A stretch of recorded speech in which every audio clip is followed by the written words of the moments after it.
elogiar bastante a palestra dele, achei bem legal que ele falou sobre a importância da baixa dose, né? Uhum. Principalmente na pediatria, isso é uma coisa que a gente vai falar um pouquinho rapidamente.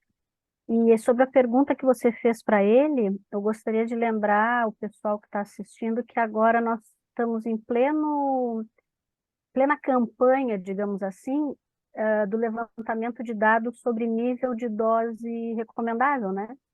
O CBR, com a Mônica Bernardo, a doutora Mônica Bernardo, o pessoal da Física Médica, da Associação Brasileira de Física Médica, eles estão fazendo essa coleta de NDR, que é um movimento que está tendo no mundo inteiro, para a gente realmente ter esses parâmetros de redução de dose, né?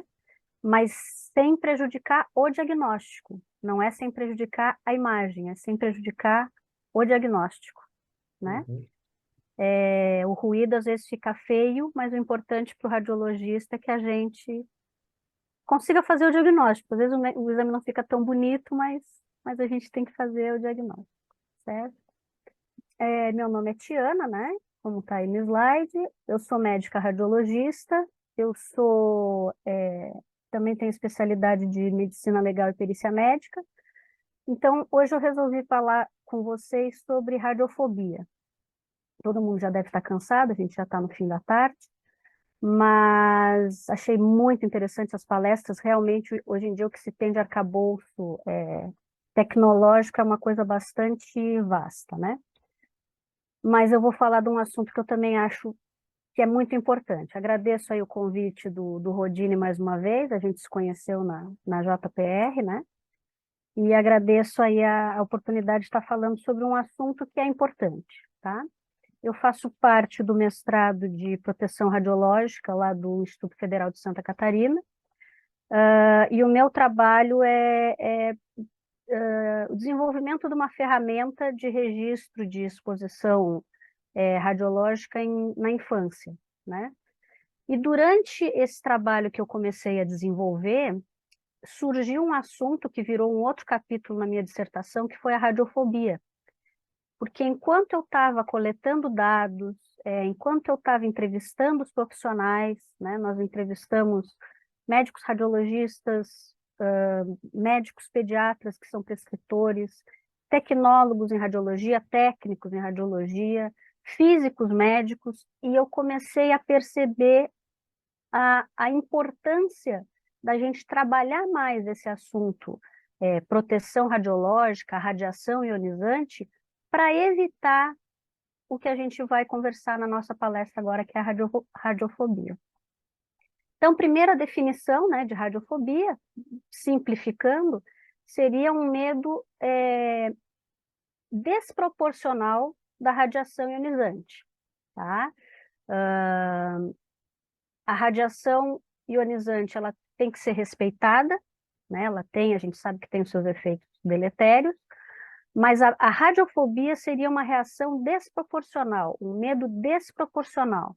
E esse medo interferiria na vida da pessoa, né? Impedindo que ela tomasse decisões racionais, inclusive em termos de políticas públicas, de saúde pública, né? Por exemplo, a pessoa que tem, sei lá, claustrofobia.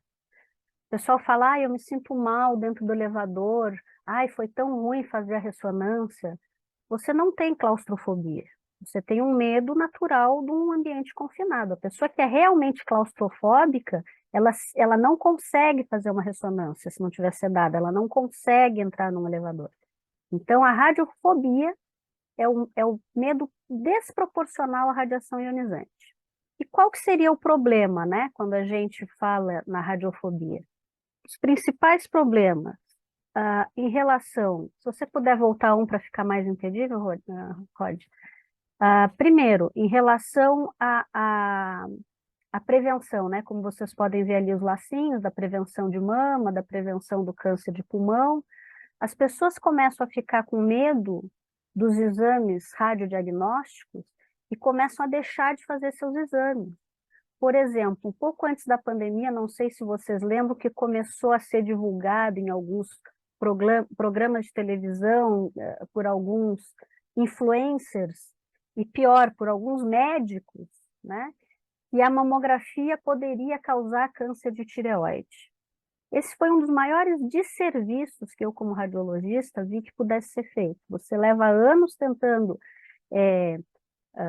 todo mês de outubro, conscientizar as mulheres da importância do autoexame, da importância de fazer a mamografia, e aí vem uma onda dizendo que não faça mamografia porque você vai ter câncer de tireoide. E a mulher que é leiga, ela fica com medo e acaba não fazendo o seu exame, né? Tipo, não vou procurar o que não existe e acabar tendo um câncer de tireoide. E muitos exames mamográficos deixaram de ser feitos no nível preventivo e, infelizmente, muitas mulheres acabam chegando para a gente quando já tem um tumor palpável, que muitas vezes piora bastante o prognóstico.